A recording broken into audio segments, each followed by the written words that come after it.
হাই everyone, মোৰ চেনেলটোলৈ আপোনালোক সকলোকে পুনৰবাৰ স্বাগতম জনাইছোঁ। আজি মই আপোনালোকক কঁঠালৰ মুচি অতি সাধাৰণভাৱে আৰু ঘৰত থকা মছলাৰে কিদৰে বনাব পাৰি দেখুৱাব বিচাৰিছোঁ। সম্পূৰ্ণ ভিডিঅ'টো চাই থাকিব আৰু শেষত মন্তব্য জনাবলৈ নাপাহৰিব।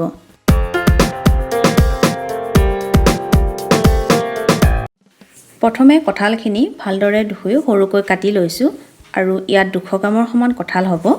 আচলতে মই কঁঠাল এইদৰে খুব সাধাৰণভাৱে বনাওঁ, কম মছলাৰে, আৰু ভাবিলোঁ যে আপোনালোকৰ লগতো শ্বেয়াৰ কৰোঁ। আৰু কঁঠাল বনাবৰ কাৰণে মই ডাঙৰ সাইজৰ পিঁয়াজ এটা মিহিকৈ কাটি লৈছোঁ, এখিলা তেজপাত লৈছোঁ, গোটা গৰম মছলা অকণমান, জলকীয়া নিজৰ হিচাপত, আদা নহৰু আৰু বিলাহী এটা ল'লোঁ। এতিয়া কঁঠালখিনি বইল কৰি ল'ম। তাৰ কাৰণে কুকাৰ এটাত পানী ল'লোঁ। ইয়াত 2 চামুচ মিঠাতেল দি লৈছোঁ আৰু কঁঠালখিনি দি লওঁ।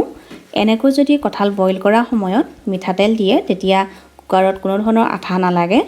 কঁঠালখিনি বইল হ'বলৈ 4টা চিটি দিলোঁ আৰু ঠাণ্ডা হোৱাৰ পিছত এইদৰে নমাই ল'লোঁ। এতিয়া মই মছলাখিনি ৰেডি কৰোঁ। মিক্সাৰ জাৰ এটা ল'লোঁ। ইয়াত মই জলকীয়া, আদা নহৰু, পিঁয়াজ আৰু বিলাহী আটাইখিনি এটা পেষ্ট বনাই ল'ম। মই মছলাখিনিৰ লগতে বিলাহীটোও পেষ্ট কৰি লৈছোঁ। যদি আপোনালোকে নিবিচাৰে ভাজোতেও দিব পাৰে। এতিয়া মছলা ৰেডি হৈ গ'ল আৰু আনফালে কেৰাহী এটাত তেল গৰম হ'ব দিলোঁ।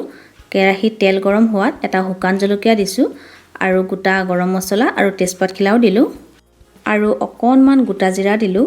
ইয়াৰ পিছত বইল কৰি ৰখা কঁঠালখিনি দিলোঁ।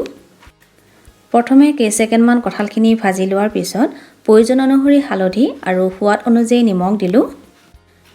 লগতে কঁঠালৰ মুচি বনালে তেল সৰহকৈ লাগে অকণমান। হালধি আৰু নিমখ দিলোঁ। এতিয়া আটাইখিনি ভালদৰে লৰাই ল'ম আৰু ইয়াৰ পিছত যিখিনি পেষ্ট কৰি ৰাখিছিলোঁ মছলাখিনি ইয়াত যোগ কৰি দিলোঁ। আপোনালোকে যদি বিচাৰে তেলতো মছলাখিনি দিব পাৰে, কিন্তু মই তেলত মছলা দি নবনাওঁ, এইদৰে বনাওঁ। আধা চামুচ শুকান জলকীয়াৰ গুড়ি আৰু আধা চামুচ জিৰা গুড়ি দি আটাইখিনি ভালদৰে মিক্স কৰি ল'ম।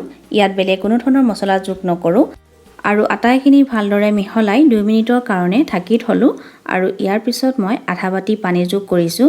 ইয়াত বেছি পানী যোগ নকৰোঁ, নহ'লে হেৰেঙা হৈ যাব। আৰু মিডিয়াম ফ্লেমত ভালদৰে উতলাই লোৱাৰ পিছত মই ইয়াত কাটি লোৱা কেঁচা ধনিয়া যোগ কৰিলোঁ। ইয়াত কেঁচা ধনিয়া যোগ কৰিলে খুব ভাল লাগে ফ্লেভাৰটো। যিহেতু বইল কৰি লোৱা হৈছিলে, গতিকে কঁঠালৰ মুচি বনাবৰ কাৰণে বেছি সময় নালাগে। এতিয়া এইখিনি বাঢ়ি লৈছোঁ। কঁঠালৰ মুচিৰ এই ভাজি আপুনি ৰুটি বা ভাতৰ লগতো খাব পাৰে, খুব ভাল লাগে। আৰু আজিৰ ভিডিঅ'টো চাই আপোনালোকে কেনেকুৱা পালে জনাবলৈ নাপাহৰিব। যদিহে আপুনি মোৰ চেনেলত নতুন হয় তেতিয়াহ'লে ছাবস্ক্ৰাইব কৰিব।